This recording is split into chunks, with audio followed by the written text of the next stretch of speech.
How the Grinch Stole Christmas by Dr. Seuss. How the Grinch Stole Christmas. Every Who down in Whoville liked Christmas a lot. But the Grinch, who lived just north of Whoville, did not. The Grinch hated Christmas, the whole Christmas season. Now, please don't ask why. No one quite knows the reason. It could be his head wasn't screwed on just right. It could be perhaps that his shoes were too tight. But I think that the most likely reason of all may have been that his heart was 2 sizes too small. But whatever the reason, his heart or his shoes, he stood there on Christmas Eve, hating the Whos, staring down from his cave with a sour, grinchy frown at the warm lighted windows below in their town. For he knew every Who down in Whoville beneath was busy now, hanging a mistletoe wreath. "And they're hanging their stockings," he snarled with a sneer. "Tomorrow is Christmas. It's practically here." Then he growled with his Grinch fingers nervously drumming, "I must find some way to stop Christmas from coming." For tomorrow, he knew, all the Who girls and boys would wake bright and early. They'd rush for their toys. And then, oh the noise, noise. That's one thing he hated, the noise. Then the Whos, young and old, would sit down to a feast. And they'd feast and they'd feast and they'd feast. They would feast on Who pudding and rare Who roast beast, which was something the Grinch could not stand in the least. And then they'd do something he liked least of all. Every Who down in Whoville, the tall and the small, would stand close together with the Christmas bells ringing. They'd stand hand in hand, and the Whos would start singing. And they'd sing, and they'd sing, and they'd sing. And the more the Grinch thought of the Who Christmas sing, the more the Grinch thought, I must stop this whole thing. Why, for 53 years I've put up with it now. I must stop this Christmas from coming. But how? Then he got an idea, an awful idea. The Grinch got a wonderful, awful idea. "I know just what to do," the Grinch laughed in his throat, and he made a quick Santa Claus hat and a coat. And he chuckled and clucked, "What a great Grinchy trick! With this coat and this hat, I look just like Saint Nick. All I need is a reindeer." The Grinch looked around, but since reindeer are scarce, there was none to be found. Did that stop the old Grinch? No, the Grinch simply said, "If I can't find a reindeer, I'll make one instead." So he called his dog Max, then he took some red thread, and he tied a big horn on the top of his head. Then he loaded some bags and some old empty sacks on a ramshackle sleigh, and he hitched up old Max. Then the Grinch said, "Giddy up!" and the sleigh started down toward the homes where the Whos lay a snooze in their town. All their windows were dark, quiet snow filled the air. All the Whos were all dreaming sweet dreams without care.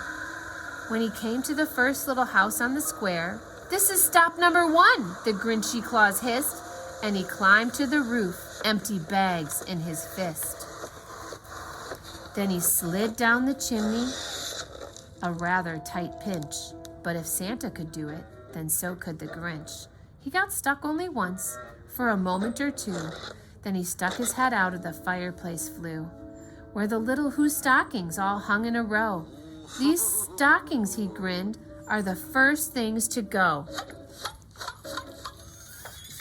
Then he slithered and slunk with a smile most unpleasant around the whole room, and he took every present. Pop guns and bicycles roller skates, drums, checkerboards, tricycles, popcorn, and plums. And he stuffed them in bags. Then the Grinch very nimbly stuffed all the bags one by one up the chimney. Then he slunk to the icebox. He took the Who's feast. He took the Who pudding. He took the roast beast. He cleaned out that icebox as quick as a flash. Why, that Grinch even took their last can of Who hash. Then he stuffed all the food up the chimney with glee. And now, grinned the Grinch, I will stuff up the tree. And the Grinch grabbed the tree and started to shove when he heard a small sound, like the coo of a dove. He turned around fast and he saw a small Who, little Cindy Lou who was not more than 2. The Grinch had been caught by this tiny Who daughter, who'd got out of bed for a cup of cold water. She stared at the Grinch and said, Santa Claus, why? Why are you taking our Christmas tree? Why? But you know that old Grinch was so smart and so slick, he thought up a lie, and he thought it up quick. Why, my sweet little tot, the fake Santa Claus lied, there's a light on this tree that won't light on one side. So I'm taking it home to my workshop, my dear. I'll fix it up there, then I'll bring it back here. And this fib fooled the child. Then he patted her head, and he got her a drink, and he sent her to bed. And when Cindy Lou Who went to bed with her cup, he went to the chimney and stuffed the tree up. The last thing he took was the log for their fire. Then he went up the chimney himself, the old liar. On their walls he left nothing but hooks and some wire. And the one speck of food that he left in the house was a crumb that was even too small for a mouse.